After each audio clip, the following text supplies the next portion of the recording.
In this video, we show how you can dynamically populate an expanding menu control with data that is computed on an Ajax callback or with data that comes from a SQL query. So you can see here we have a simple UX component with an expanding menu control, but there's currently no data at all in the expanding menu. And these two buttons over here will make Ajax callbacks to populate the expanding menu with data that is computed on the server. So first we'll make this button populate the expanding menu, and you can see we have a menu here that has a bunch of items on it, and we've got SVG icons in the menu, etc. Now this button over here is going to populate the expanding menu again, but this time the data is going to come from a SQL query. So we're going to click the button and we see we do a SQL query here against the Northwind customer table, and we've generated data for the expanding menu that summarizes countries, and then within country we look at cities, and then within city we look at basically customers. So for example, in the United States, within Seattle we have a customer there, and then in Kirkland we have one customer, etc. And then when we click on an endpoint, we call a JavaScript function that indicates the primary key of the record that we clicked on. So let's go take a look now at how this was set up. So first of all, we can see we have an expanding menu control over there, but when we created this expanding menu, we did not define any menu data because we're going to compute the menu data on an Ajax callback.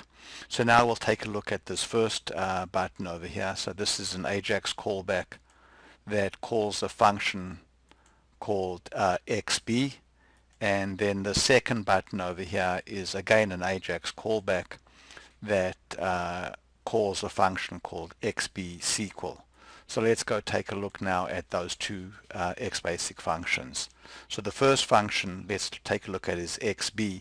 So what this function does is it takes a menu definition, which is in the form of a CRLF delimited string, where the tab character is used to indicate the menu structure. So you can see that our top level menu is alpha, beta, and gamma, and then we have a submenu under alpha that's got A1, A2, and A3. Then we have a submenu under beta that's got B1, B2, and B3, and then B3 itself expands into B3.1, B3.2, etc. Then for each menu item there's an optional JSON definition that contains additional information for each menu item. So the properties in this JSON string over here can be icon, which will be the icon that you want to display for the menu item. Security, which would be the security groups that the user must be a member of in order for that menu item to show. So this allows you to use the security framework to show and hide menu items in this expanding menu. And then server-side show-hide expression, which is a server-side show-hide expression. So you can see we've defined a server-side show-hide expression here for this menu item beta, but the expression is 1 equals 1, and therefore the menu item shows.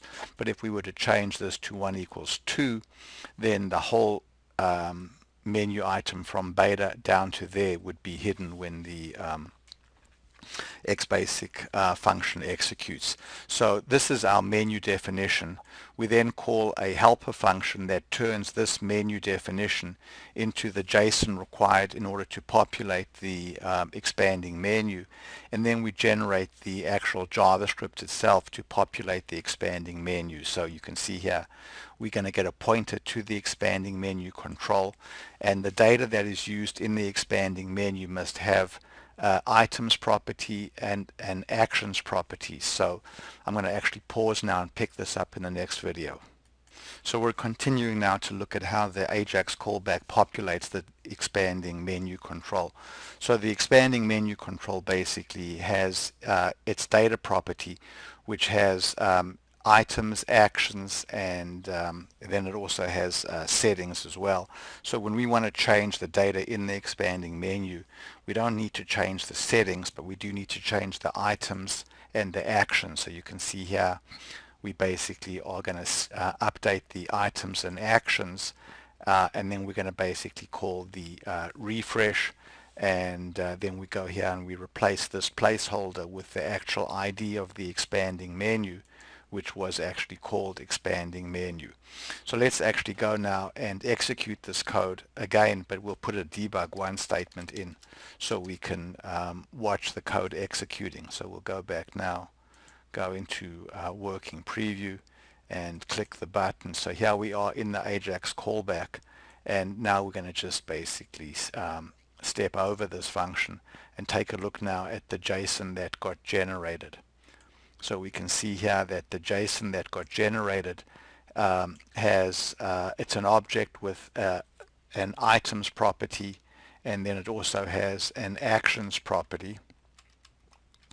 And you can see that the actions property is a bunch of function definitions. So for example, within the actions property, there's a property called action2, which is a JavaScript function. And you can see that in the items section, we specify that that the action for this A1 item there is action2. So now that we've generated the JSON using this helper function that turned the friendly menu definition into this JSON object, over here we can actually then generate the JavaScript to populate the expanding menu. So there's our JavaScript that populates the expanding menu control.